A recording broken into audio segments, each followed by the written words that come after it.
moom moo jëm ba tey ci mbirum économie la ñuy des ak président bi nga xam ne rencontré na ay partenaires français ubbilaat leen suñu ay bunt comme ni nga ko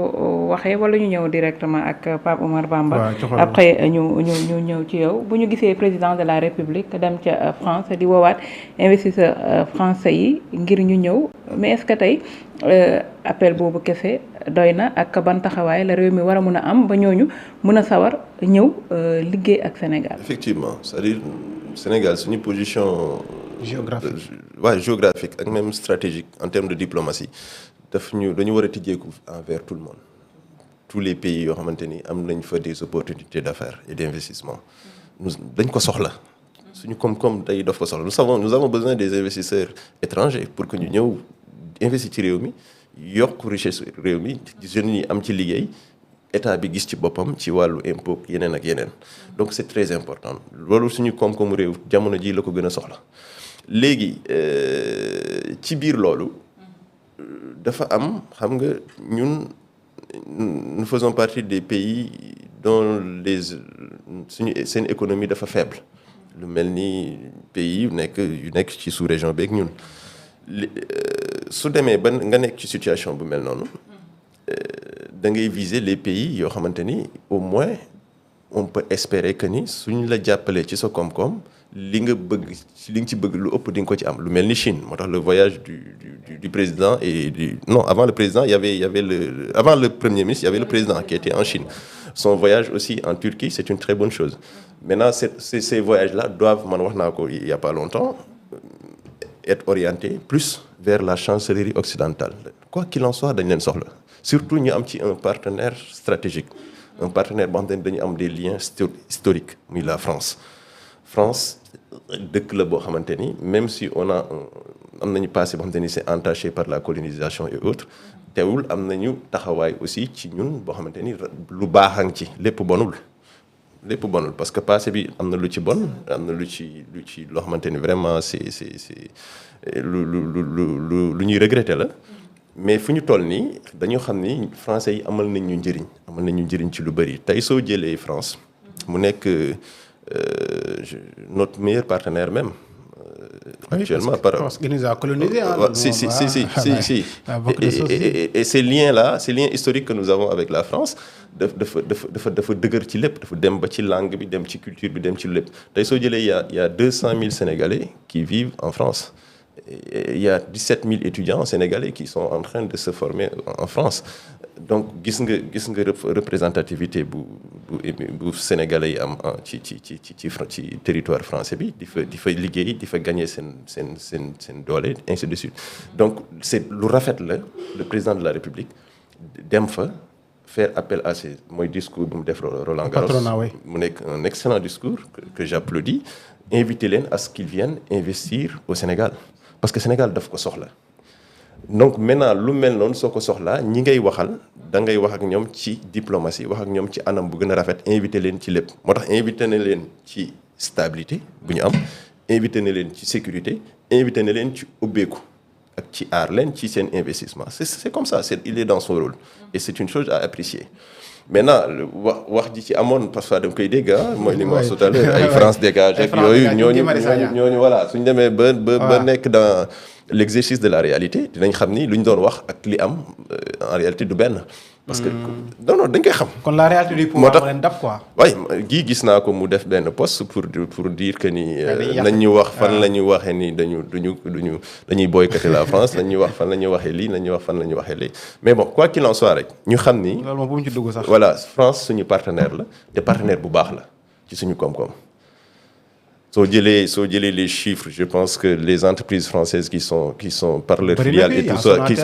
qui sont par leur filiale qui sont présentes au Sénégal employé nañ presque au chiffre 30 000 Sénégalais. Oui. C'est pas un petit chiffre. Sonatel rek. Voilà donc loolu au Sénégal. loolu c'est très important donc partenaire bu mel na voilà. Eiffage bi xoolal rek ay kii terre beeg lépp a ngi fii. affaire essence yi jaay affaire yi donc kooku dëkk bu mel noonu sooy da ngay gën a dëgëral seen ànd di ko gën a suuxat di ci gën a wax ju rafet c'est très important parce que.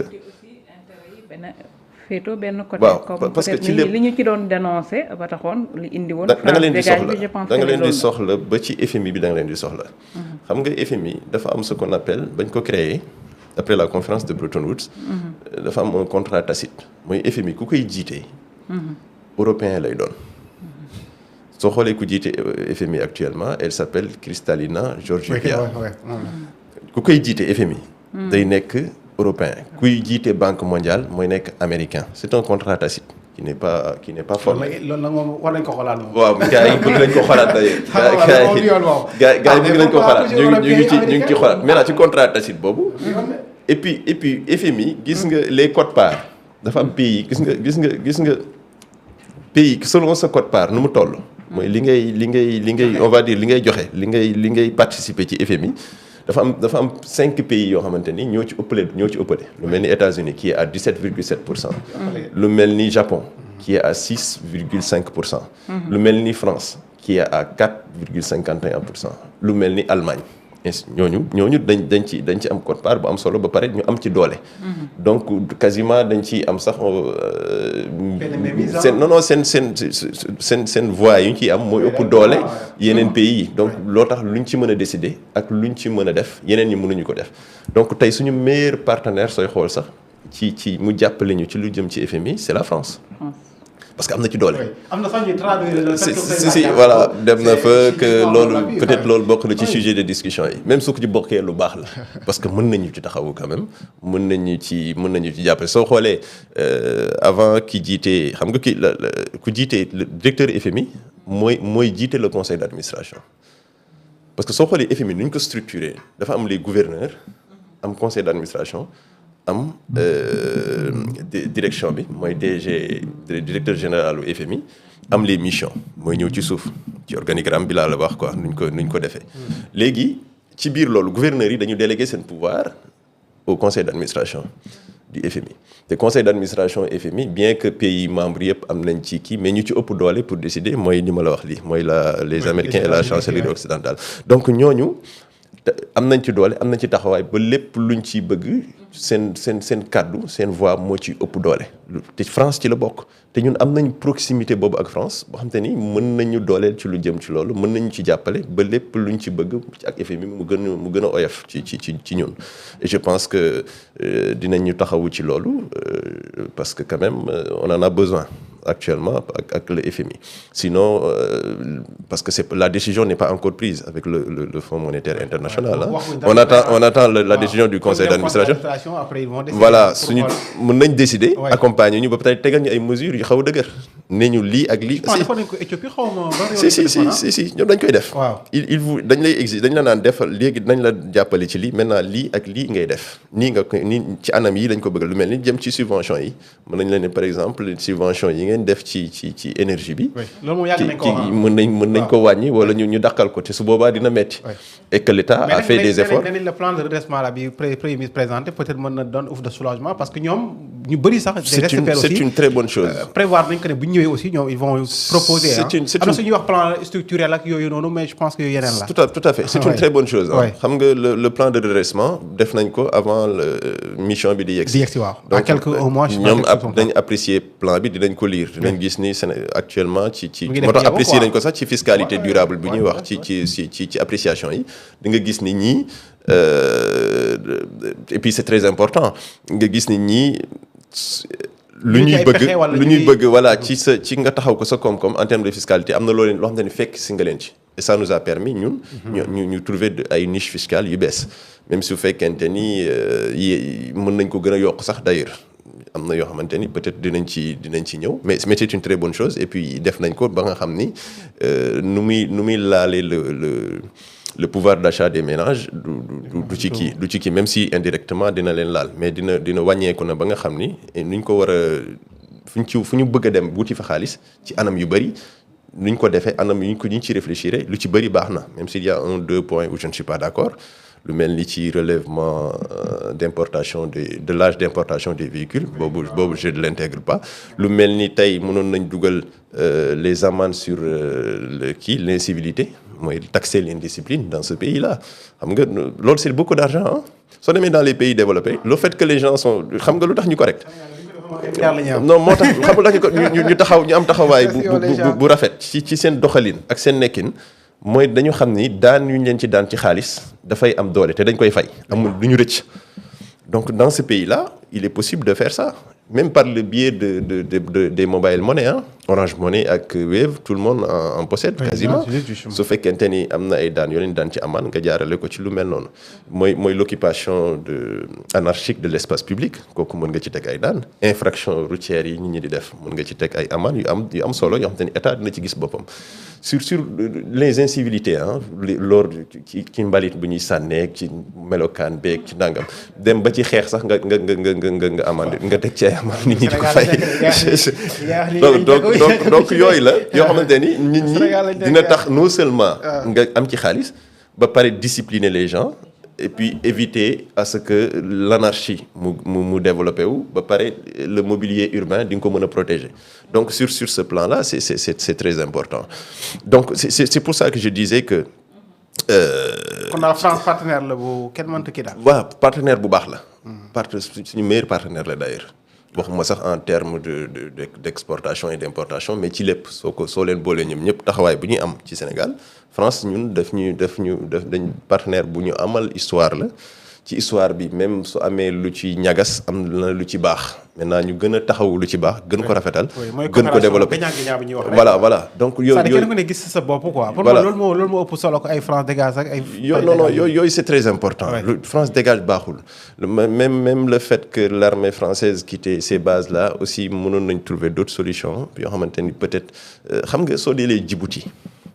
xam nga am na ay base française yu fa nekk même base américaine yu fa nekk xam nga lu ñu def dañu louer seen base française yu fa nekk dañu leen ko louer il y en a qui disent que même ils payent à l'année 85 millions d'euros mais les bases françaises d'ici mënoon nañ leen ko louer par exemple j'ai entendu aussi côté sécurité. l'aspect sécurité mais côté sécurité dañ lay sécurité parce que soo amoon lu la doon dal tey France moo lay njëkk a taxaw et puis beneen avantage aussi mun na ko def non mais attends mooy teel pétrole bi doon tàkk je pense que ñoo ko fayoon non mais si c'est-à-dire mën nañ ci wax tuuti soo jëlee côté sécurité xam nga soo jëlee la présence de l'armée française nga xool ban njëriñ la mën a amal mooy wax nga ko côté sécurité da lay amal sécurité parce que la présence de l'armée française en termes de moyens logistiques et d'assistance de sécurité je pense pas que armée sénégalaise am na lu toll noonu ñoom am nañ ci ñooñu ci ëpp doole beneen bi mooy la formation interarmée en termes de moyens de technologie de guerre xam nga ñoom suñu fi nekkee aussi ak suñu armée bi dañuy am formation yi ñuy def loolu dañuy jëriñ beneen bi mooy suñu fi nekkee am na ay sénégalais yuy liggéey ci ñoom ñu leen di fay. c'est vrai. beaucoup de sénégalais ñu si gisoon waaw jëm nañ leen trouver des solutions ce qui est bien et puis amoon nañ capacité trouver leen des solutions pour que ñu bañ leen bàyyi noonu ñu bañ a ñàkk liggéey ak loolu lu ñuy rafetlu la muy des sénégalais yu nekkoon ci ñoom di liggéey ak ñoom di xëy di wàcc ñooñ di xëy di wàcc lu ñuy gagné ci ñoom ci koom-koomu réew mi lañ koy dugal et puis dina absorber ci benn même su fekkente ni tuuti na ci sa emploi réew dina am lu mu ci jël donc loolu c'est très important maintenant même si su fekkee c'est des questions de souveraineté parce que question de souveraineté la ñuy souligner un pays souverain du nangu beneen base militaire ñëw nekk ci réew mais soo demee en Europe quasiment beaucoup de pays européens les bases militaires américaines ñu ngi fa nga dem ci monde bi base américaine ñi ñu ngi fépp donc ça ne pose aucun problème voilà soo demee Arabie Saoudite dem Qatar ak yooyu nga nar leen attaquer di nga xalaat base militaire américaine yu fa nekk du yombewul noonu ça ne sera pas aussi simple parce que ñooñu tamit moo tax ma ne la ci foofu lay amee njëriñ ci sa sécurité réew ci lu mel ni tàkk-tàkk yi nga doon wax su amee loo xamante ni ñun tey ñoom mën nañu ci dimbali ci dara ñaanuma koy dal yàlla dara xew ñu dem wàccee seen oto yi ko mën a fay fi doon def loolu ñun mënaluñ ko suñu bopp d'accord am na lu mu doon contribuer mais est-ce que ne dafa nekkoon li nga xamante ne ni Sénégal daf ko mënalut boppam actuellement non ñoom nekk bu ñu fi nekk ci li ma la wax nii mën na la ci amal njëriñ mais tamit seen bopp lañ fi nekkal aussi ñëwuñ fi rek juste pour def li ma la wax nii non maintenant ñun lu ñu amal njëriñ ñu ngi koy def. xam nga lu la amal njëriñ mooy nga mën a jàng mooy formation interarmée bi par exemple nga suñu armée suñu soldats yi mën ci jàng ñu mën leen ci gën a former ñu gën a mën a maîtriser leen bénéficier wu de ça loolu sax suñ ko gënoon a mën a armée de terre la ñoom xeex voilà ba léegi sur nos accords de défense gis naa sax ci communiqué bi que ñu communiqué bu Diomaye ba mu demee que dinañ continuer ces accords de défense là gën ko renforcer c'est bien. Donc ce qui fait que man gisoon naa ni mënoon nañ fi toog ba pare teewul ñun tamit ñu su demee ba gis ni base yi mënuñu nu ñu fi nekkee kiiwuñ ñu jël ko loué leen ko.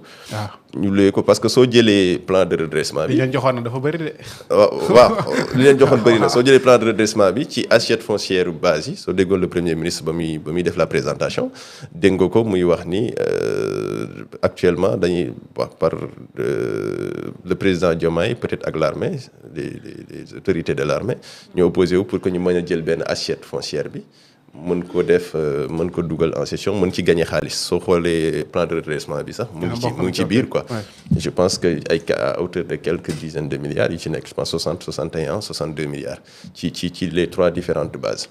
Donc yooyu yëpp aussi c'est des choses à apprécier donc loolu rek la amoon li may wax ci loo xamante ni lu jëm ci présence base française moo xam loo xamante ni gisoon naa ni amaloon nañ njëriñ même su fekkee te ni en termes de souveraineté ça pose un problème de ce point de vue là aussi ñu xam ni vraiment ñu gën a rataxal loolu gën di ci wax ci rafet xamal ni France amal nañ ko njëriñ comme moom tamit amal nañu njëriñ ci anam yu bari. Les pays daal sont interdépendants quoi. L'essentiel daal mooy gérer sa affaire rek yow. Effectivement. C'est intérêt rek. Non c'est important c'est important. Sénégal nag quand tu es de l'opposition moom tout est permis quoi. Tu tires. Une fois